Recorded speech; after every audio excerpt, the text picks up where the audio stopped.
livro de Jeremias, capítulo 20, versículo 9, e depois o 14.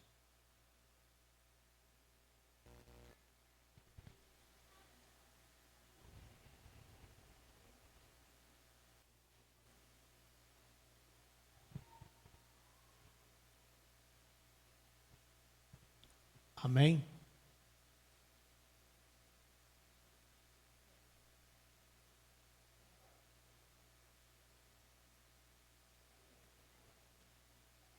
A minha tradução é um pouco diferente daquela, que a minha é atualizada, que ela é a corrigida. Então eu vou ler lá, depois eu vou ler aqui. Tá? Diz assim: então disse eu, não me lembrarei dele, e não falarei mais seu nome. Mas isso foi no meu coração como um fogo ardente, encerrado dos meus ossos, e estou fadigado de sofrer, e não posso mais. Tá? Esse que ele está falando que ele não vai falar mais, é um profeta falando que não vai falar mais de Deus. Agora vamos aqui. Quando pensei, não me lembrei dele, e já não falarei seu nome. Então isso me foi no coração como um fogo ardente, encerrando os meus ossos, e já desfaleço de sofrer, pois não posso mais. Versículo 14.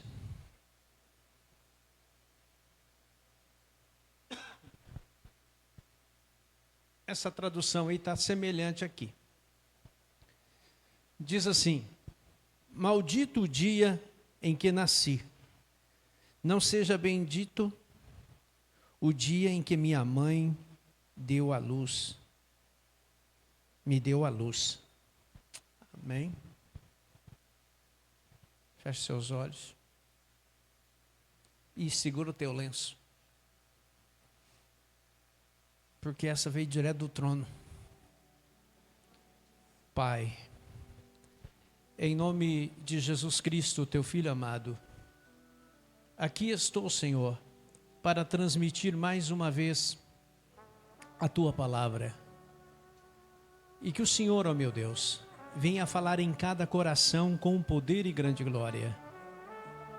E que o Senhor cresça e que eu diminua, e que toda a honra e toda a glória seja dada ao teu nome, em nome de Jesus. Amém. Cumprimente o teu irmão. Diga: a palavra de Deus te abençoará nesta noite. Amém. Deixa eu fechar a Bíblia aqui.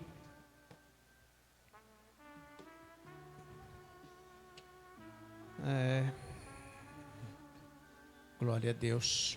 Procure não andar, não conversar. E se a palavra vir para você, pegue ela, dê um glória. Se você ser cheio do Espírito Santo, não tenha vergonha, você está na casa de Deus. Aqui é pentecostal, tá? Porque eu creio que essa palavra ela não veio à toa. O Senhor me despertou, era 2h15 da manhã. Aí eu orei um pouco e voltei, dei dormir. Quando foi 3h30 de novo,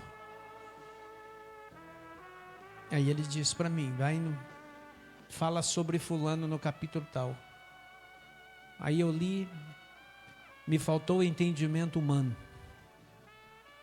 Aí o Senhor, só o teu Espírito. Aí ele foi me dando essa palavra. Eu chorei muito.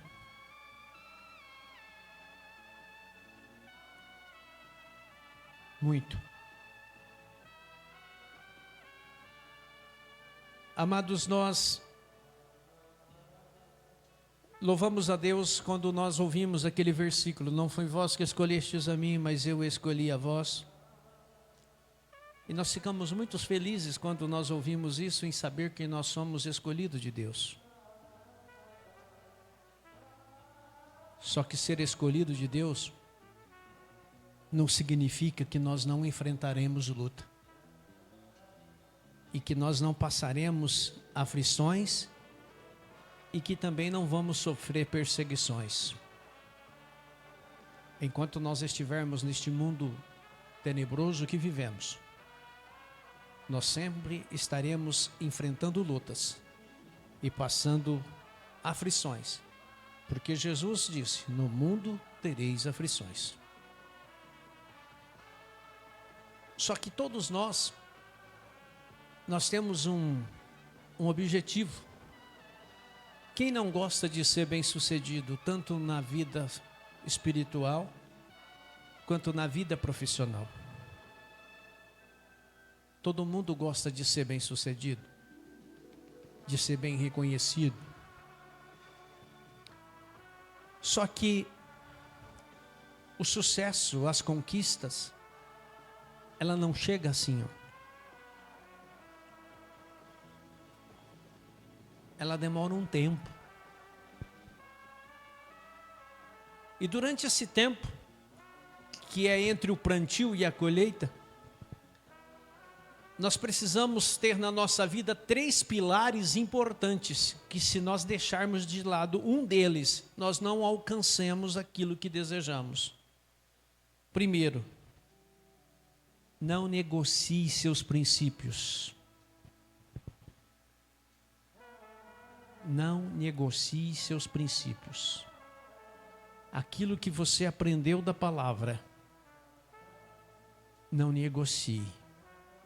Olha, eu vou fazer isso, mas você tem que fazer. É errado, é contra. Não faça, que você vai pagar caro. Não negocie seus princípios.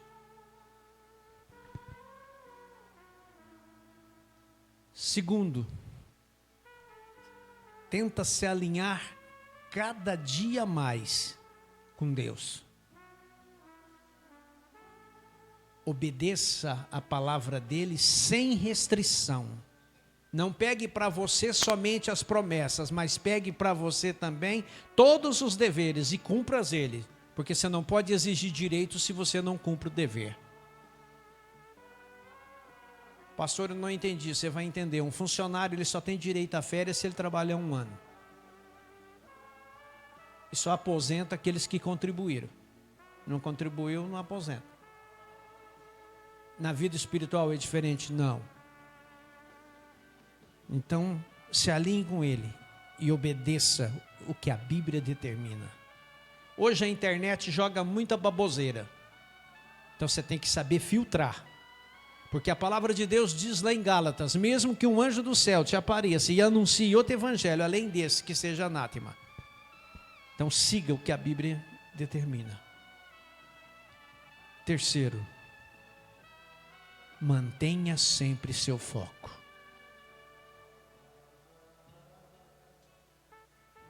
Ou seja, tenha seu objetivo. Pastor, eu não entendi. Então você vai entender. Você pega a tua mala e você chega na rodoviária, e aí você chega lá no guichê, lá onde vende passagem, aí a pessoa fala assim, aí você fala assim, eu não sei se eu vou para São Paulo, eu não sei se eu vou para Belo Horizonte, ou se não aqui mesmo, você chega lá, ele vai perguntar, você quer passagem para onde? Você fala, eu não sei se eu vou para Votuporanga, ou se eu vou para Rio Preto, ou se eu vou para Monte Abrasivo. Ele vai falar assim, então você dá licença, até que você resolve o próximo. Então mantenha teu objetivo. O que você quer? Aonde você quer chegar? Qual é o teu foco? Você é um profissional da área de saúde, você quer galgar algo mais. Mantenha seu foco e se prepare, que Deus te colocará no lugar exato. Você é um profissional, você é um advogado, se prepare, Deus vai te honrar. No ministério, mesma coisa.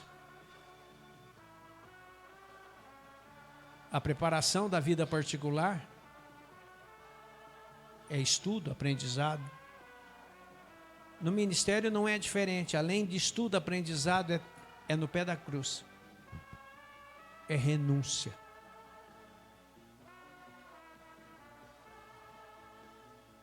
Pois é. Uma vez um rapaz chegou para um sábio e disse para o sábio assim: olha, eu não aguento mais a minha vida é muito sofrida.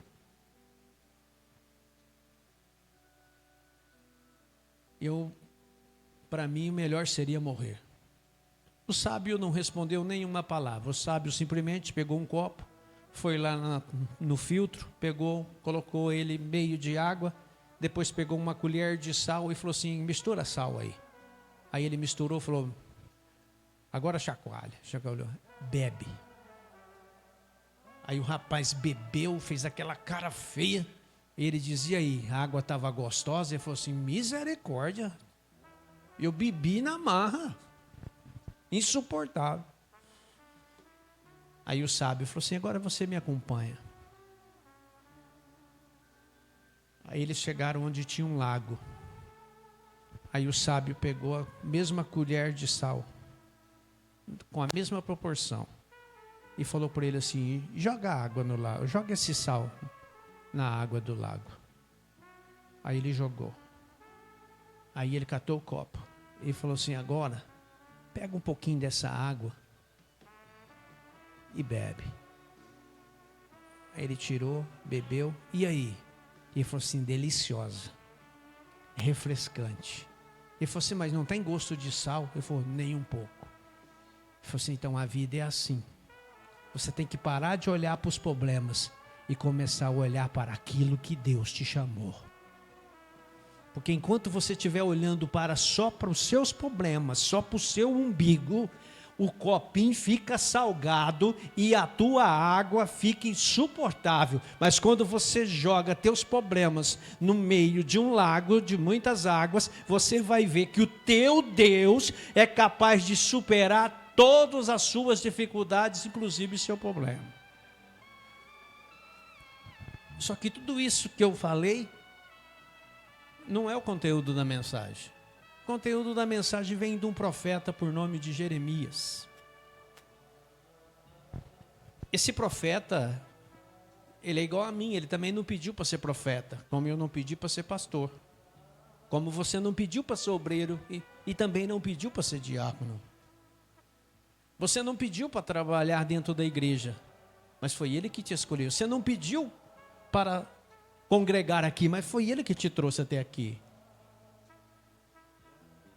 E esse profeta, ele é conhecido na teologia como o profeta chorão. Por quê? Por causa das suas lamentações. Porque ele profetizava e ele reclamava da situação. Ele viveu no reinado em Judá, aproximadamente do ano 650 a 570 a.C. Período este muito conturbado, de acordo com a história bíblica, que antecedia o período antes do exílio da Babilônia.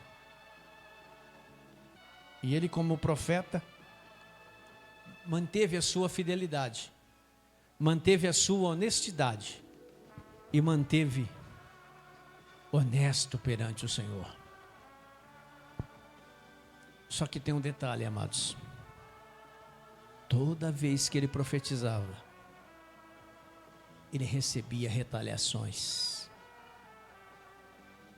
As pessoas não recebiam a profecia dele como um recado de Deus e retribuía ele com perseguições. E existiu um homem neste mesmo reinado por nome de Passur. E este homem era sacerdote. E além de ser sacerdote, ele era o superintendente dos sacerdotes. Ou seja, ele era o chefe dos sacerdotes. Só que segundo a Bíblia diz que ele era um homem de mau caráter. Ele era um homem desonesto e corrupto. Ele era um homem que profetizava aquilo que Deus não falava. E ele falava aquilo que Deus não mandava. E aqueles que tinham mais, poderiam fazer o que quiserem, que tinha sempre livre acesso na sinagoga. Pois ele trabalhava de acordo com as condições financeiras não de acordo da necessidade da pessoa. E Jeremias chegou para ele e disse: pastor, assim manda te dizer o Senhor. Judá vai se tornar escravo da Babilônia. Todas as riquezas de Judá vai para o rei da Babilônia. As mulheres, os filhos serão cativos, inclusive você. A riqueza que você está usurpando dos pobres e está tentando esconder será revelada e vai para o rei da Babilônia. E você também será escravo.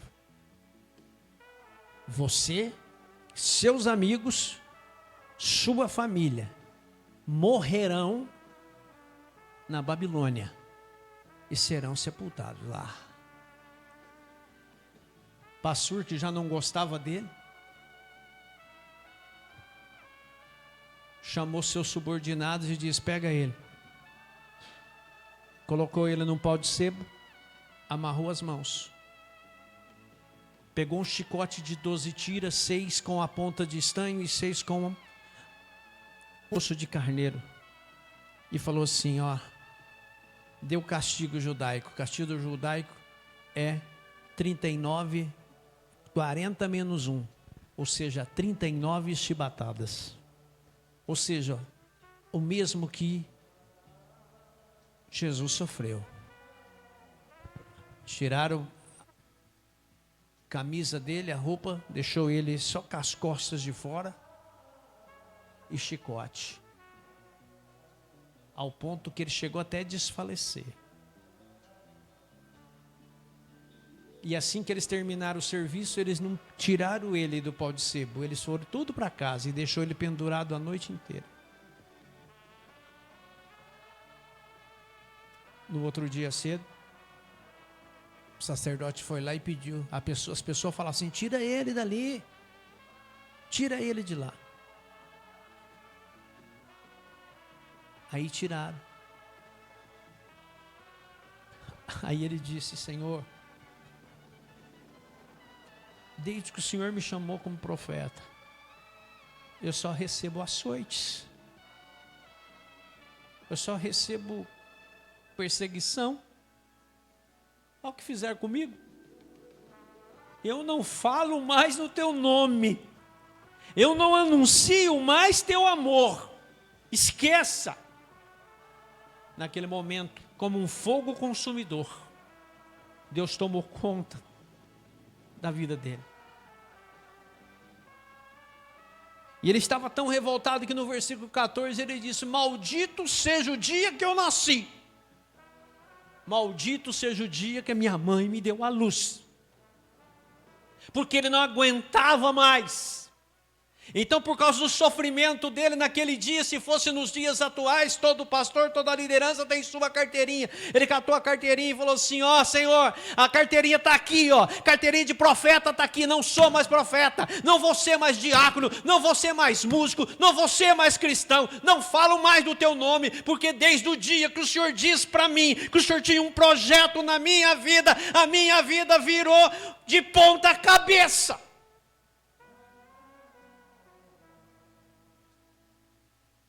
Eu estou falando de Jeremias, mas tem muitos Jeremias aqui nessa noite.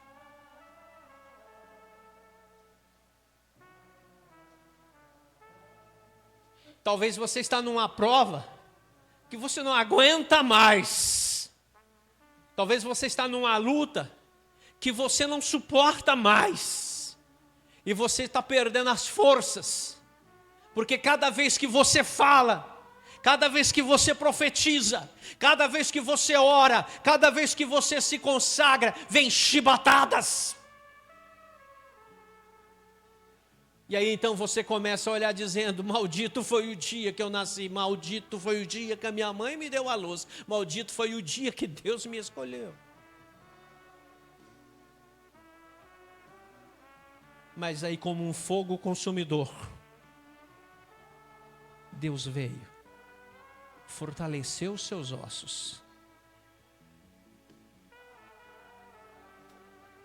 E ele se levantou e voltou lá na porta da sinagoga e disse: assim manda te dizer o Senhor, essa nação vai ser escrava na Babilônia. Aí eles disseram: você voltou? Nós vamos te matar. Ele falou: vocês podem matar, podem fazer o que quiser, mas vocês não tiram de mim a presença do Altíssimo.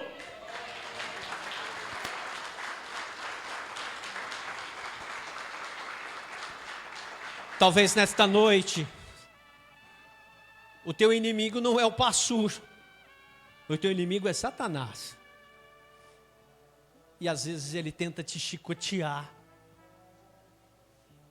tentando te humilhar, tentando fazer coisas que te machucam. Quando ele não pode tocar em você, que Deus não permite, ele vem pela beirada. Porque ele sabe que se ele tocar num familiar teu, num bem teu, ele vai atingir você. E você então, as pessoas chegam para você e falam assim: cadê teu Deus? Você fica perdendo tempo na igreja. Cadê teu Deus? Vira para o teu irmão e fala assim: cadê teu Deus? Pois a resposta do Senhor é assim: eu sempre estive com você.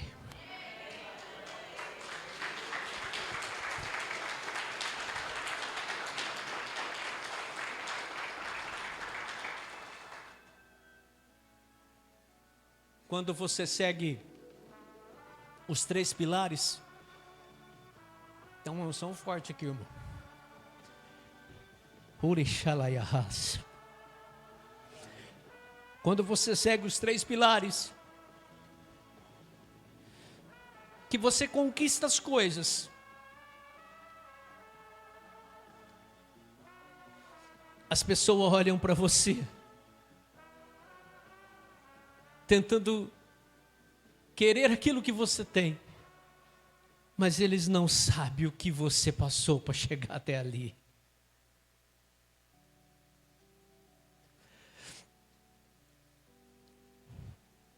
Porque eles não viram as noites difíceis que você passou. Eles vêem seu sorriso, mas eles não viram suas lágrimas. Mas o Senhor manda te dizer: eu acompanhei teu sofrimento, eu acompanhei a tua perseguição, eu acompanhei a tua calúnia, e no momento que você não suportava mais, eu te peguei no colo, e é por isso que hoje eu te honro.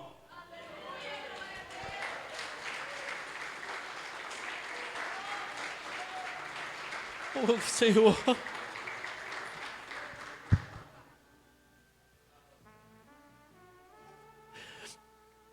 Muitas vezes nós enfrentamos tanta luta, amados, que dá vontade de jogar tudo para trás. Talvez você veio na igreja hoje, mas você diz assim: olha, eu poderia ficar em casa, hoje o meu corpo não está bom para ir na igreja. Mas dentro de você veio um fogo consumidor e disse: vai, porque eu falo contigo.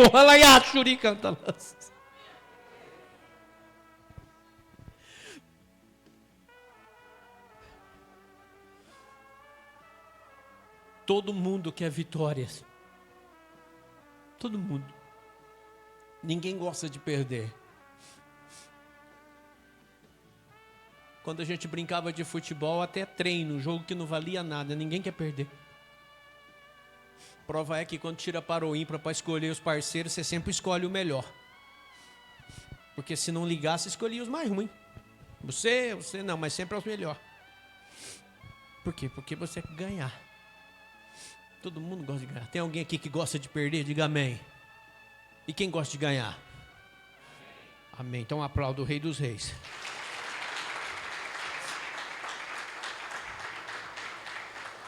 Todo mundo quer vitória.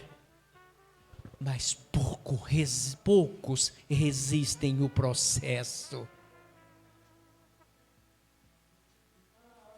Todo mundo quer vitória, mas pouco resiste o processo para chegar na vitória.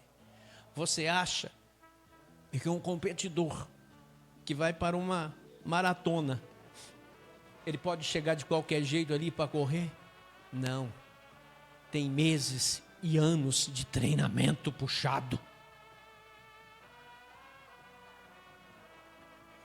E quando ele conquista aquele troféu, talvez perto daquilo que ele passou, é tão pequeno, mas ele agarra aquele troféu e fala: isso aqui é a recompensa do que eu fiz.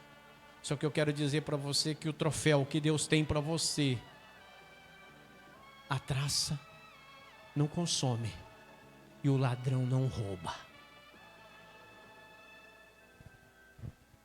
E muitos querem vitória, mas no meio do processo ele sai fora. No meio do processo, eles desistem. Só que eles estão esquecendo de um porém.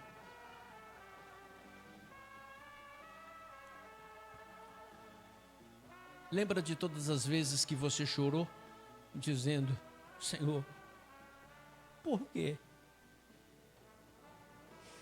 Talvez você disse igual Jeremias ali: Senhor, por quê? Se você ler do 7 até o 9, ele vai dizer: Senhor, eu só recebo escárnio. Eu prego a tua palavra na rua, nas praças, eles falam que eu sou louco. Eu falo que eles vão ser escravos, que o Senhor está mandando falar para eles mudar de vida. Eles me batem. Eu não vou pregar mais.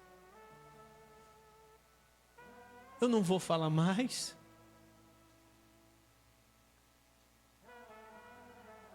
Só que todas as vezes que você chora perante Deus por causa da situação conturbada que você está vivendo, você constrói forças. Por isso que Paulo diz: porque quando estou fraco, sou forte. Repita comigo: quando estou fraco, sou forte.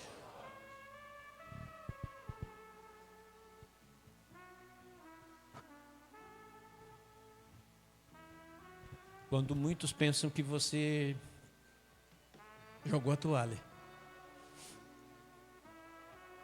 vem um fogo consumidor e as portas se abrem. Você recebe ajuda de quem você nunca imaginou receber. Você recebe apoio de quem nunca te viu. E muitas vezes Deus usa pessoas para cruzar teu caminho, que nunca te conheceu, para contar a tua vida e dizer: ó, não desista. O tema da mensagem de hoje é: não renuncie seu chamado. Ou seja, não renuncie sua escolha.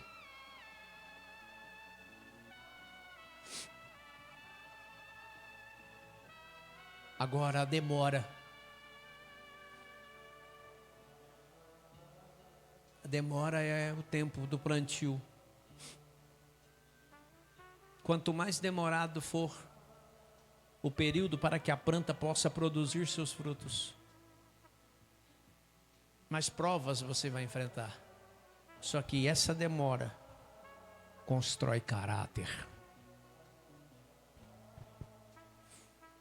Sabe por quê? Porque a hora que a tua vitória chegar, o teu sucesso chegar, você vai lembrar tudo aquilo que você passou e você não vai abrir mão fácil. Porque tudo que vem de mão beijada não se dá valor e joga fora. Você vai dizer: olha, lutei muito para chegar aqui. Foi muitas madrugadas de oração, foi muitas chicotadas que o diabo tentou me pegar. Mas eu suportei, porque o choro pode durar uma noite, mas a alegria vem no amanhecer. Estou terminando.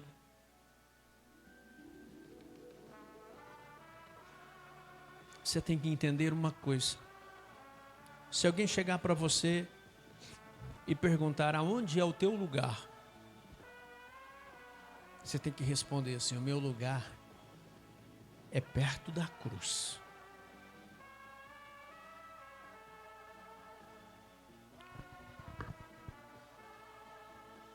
O pródigo,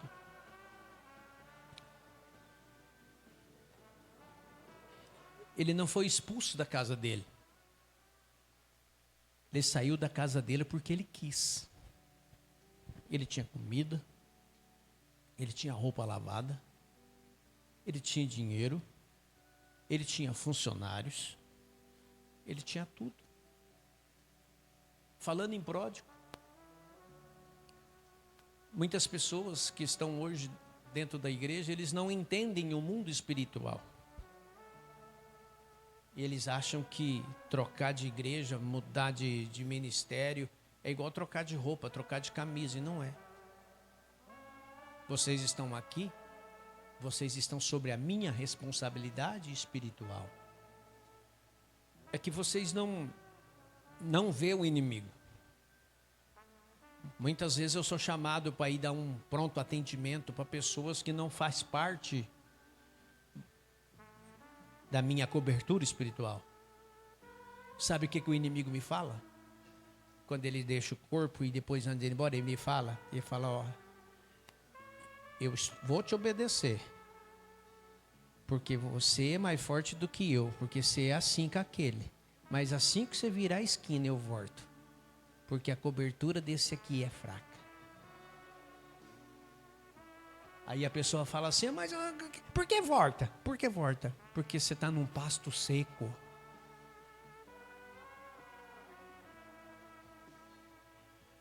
Ah, pastor, se o senhor tem tanto poder, porque o senhor não vai lá e não ora e a pessoa fica liberta imediatamente, porque ela não está na minha cobertura. Mas mesmo quando ela está, ela tem que querer. Porque Jesus disse: eis que estou à porta e bato. Se você ouvir a minha voz e abrir a porta, entrarei na sua casa e serei com ele e ele com você. Se você não abrir a porta. Então no mundo espiritual é ligado. Então não é apenas. Então, outro porém, que muitos não entendem. Ah, eu tenho um cargo na igreja. Qual que é o teu cargo? Eu sou levita. Ah, é? E o teu? Eu sou evangelista. Ah, tá. E o seu? Eu sou pastor. E o seu? Eu sou diácono. Sou diaconisa. Quem disse para você que isso é cargo? Vou te falar o que é cargo. Cargo é vice-presidente da igreja, tesoureiro da igreja, diretor de patrimônio. Você está entendendo? Diretor dos diáconos, presidente do grupo de senhoras, presidente do grupo de homens, presidente das células. Isso é cargo. Agora essas outras coisas que eu estou dizendo não é cargo, é ministério. E não foi você que escolheu, foi ele que escolheu você. Então aonde você entrar e sair, você sempre vai ser aquilo que Deus te escolheu para ser.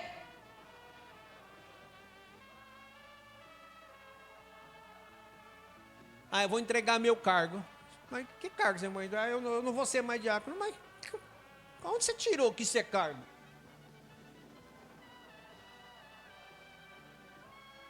Olha para minha mão. Vocês conhecem os nomes desses dedos aqui no ministério? Ó, esse aqui é apóstolo, que pode ser o diácono. Esse aqui é o profeta. Ó, esse aqui é o evangelista. Esse aqui é o pastor. Esse aqui é o mestre. Ah, pastor, eu quero entender. Então vamos lá. O diácono, o apóstolo, ele auxilia o profeta, ele auxilia o evangelista, ele auxilia o pastor, ele auxilia o mestre. O profeta recebe do trono e passa para você. O evangelista. O evangelista. Por que o dedo do evangelista é maior? Porque o ministério do evangelista não é dentro da igreja, é fora. Porque muitos querem ser evangelista, mas eles querem ocupar o altar. E não é no altar, o evangelista é lá fora, é buscando alma, por isso que é maior. E esse dedo aqui do pastor? Esse aqui é o dedo que você assume os compromissos. Então esse dedo aqui, e esse aqui do mestre? O mestre é aquele que ele pega um texto que você fala assim, mas de onde ele vai pregar? E aí ele tem assim, para que serve esse dedo aqui? Ó? Esse dedo aqui tem muita serventia, né? Ó. Certo? E vai, quer dizer, tira coisas da onde você nem imagina. Esse é o mestre. Certo? Isso são os ministérios. Isso não são cargos. E o pastor, ele tem um pouquinho de diácono, ele tem um pouquinho de profeta, ele tem um pouquinho de mestre.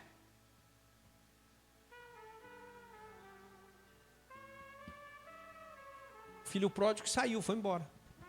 Só que a minha Bíblia não menciona que fizeram festa quando ele foi embora. A minha Bíblia fala que o pai ficou olhando ele partir. O que houve naquele momento? Tristeza e decepção. Agora tem um porém. Na volta do pródigo, houve festa. E o pai recebeu com um banquete. E aí, amados, aproveitando que nós estamos online, eu falo com você, pródigo. Eu não sei aonde você está e nem onde você anda. Não sei se você está na igreja ou fora dela.